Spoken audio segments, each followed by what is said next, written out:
But when I go to a party for the first time and it's a new group of people, I feel a little bit nervous. I don't know who I'm going to talk to.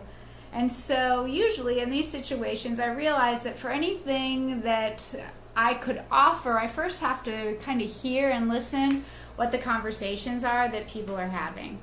And it's the same way in research, that really for anyone to listen to you, unless you're like super brilliant, and there are some of these super brilliant people there, you know, that we try to like, but unless you actually listen to the conversations, you're not going to know how to enter them first.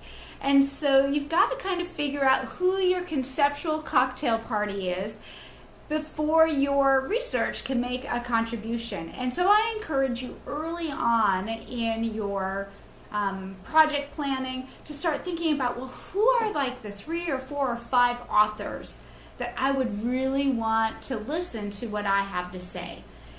And then read their work, figure out the sort of conundrums that they're having, the gaps in the research and so on, and that will help you figure out then what contribution you can make.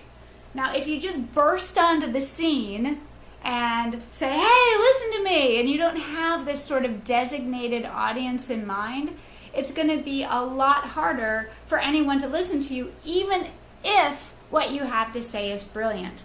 So in the kind of qualitative research that I ascribe to and suggest, it is this iterative back and forth approach where you go into the field and you figure out what is interesting to talk about. You have this really important thing to say, but you've got to go back to the literature and research and figure out, well, how is that going to fit into a conversation?